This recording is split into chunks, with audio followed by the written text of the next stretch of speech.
Hi guys, welcome back to Book Bytes. I hope you had a fantastic new year. It is 2021. I'm excited to bring you another book bite today where I bring you a one or three ideas from a book that I read during the week. This week I read the book How to Consciously Design Your Ideal Future by Benjamin P. Hardy. This is a self-improvement book that goes by 12 chapters, each chapter going through a specific idea. The great part about this book, which I found super refreshing, was the straight to the point way that Hardy went through each chapter, staying in depth on the topic while also just summarizing his points. For example, my favorite chapter, which was chapter 2, which was titled 8 Things You Should Do Before 8 a.m. I think if you were to read any chapter in this book, this would be the one. And that leads me to my book bite. This is the book bite I want to give you. 8 things every person should do before 8 a.m. Number 1. Get a healthy 7+ hours of sleep. Hardy lists some of the benefits here. That will be increased memory, increased focus, increased attention, etc., etc. Number 2. Pray and meditate. Hardy here is focused on gratitude and focus.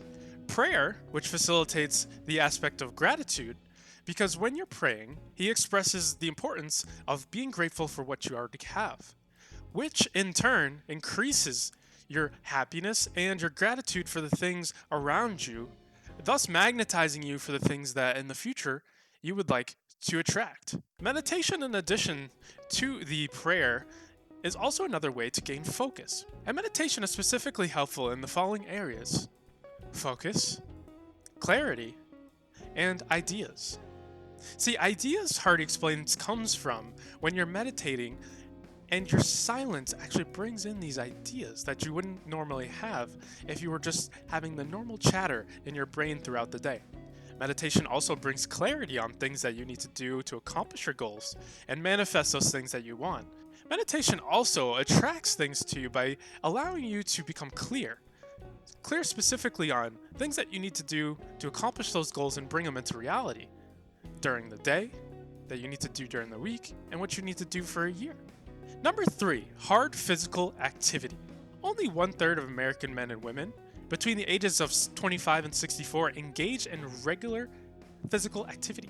Guys, listen, if you want to enjoy success, as we all know, we have to be around long enough to see it. No one can properly enjoy success when they're bedridden, so get off your butt and get moving. Number 4, consuming 30 grams of protein. Hardy actually quotes a book called The 4-Hour Body. I'm interested in reading that actually, which recommends 30 grams of protein 30 minutes after waking.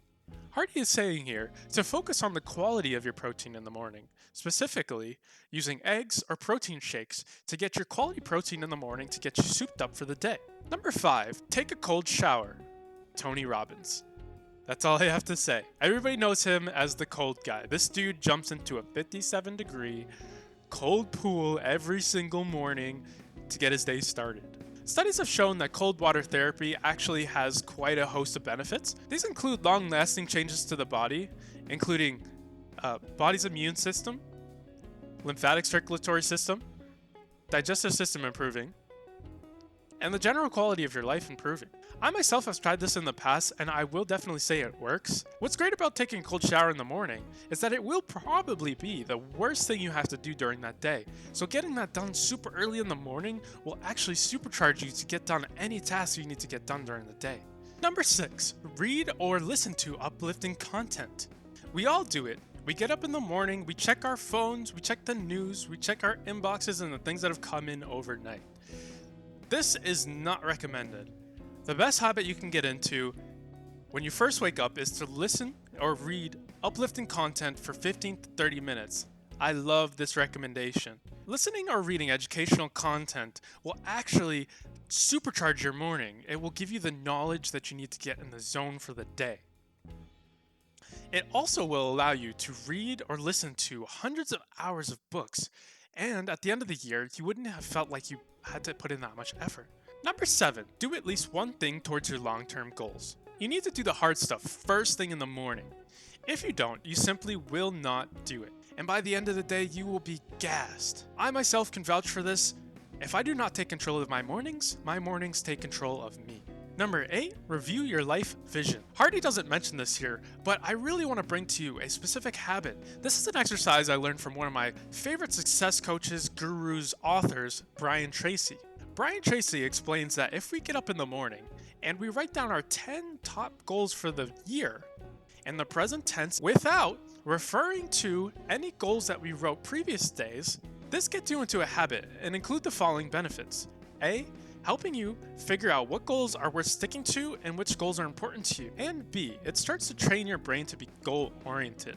During the day, you might be thinking about these goals often that you wrote down in the morning because they have been supercharged into your brain. Guys, I would say try this out for 4 to 8 weeks, do a 21-day challenge, and just see the results. You will be astounded by the results you can get from implementing this one habit. So in conclusion, this is not another groundbreaking book in terms of the ideas that it listed, but I would say the groundbreaking thing about this book is the way that it laid out these ideas, which was exclusively refreshing to me. Hardy actually breaks down this book super well, and he goes through each chapter summarizing his points without having to go super in-depth in detail on every single subject, so that I was able to absorb the knowledge super quickly and effectively. I would give this book an 8.5 out of 10. If you're looking for a book that gives you a concrete bullet point list of success rules and tips, this is a perfect book for you. If you are looking for something that is a little bit more detailed and in-depth, this stays a little outside of that detailed area, so I would say this is not a book for you. I personally love this book. I opted to also buy the Kindle version after listening to it on audio. So guys, thank you so much for checking out Book Bytes. If you have not looked at some of these other videos down below, please check them out and also subscribe to this channel for more content. I wish you be well and thank you. Have a great week.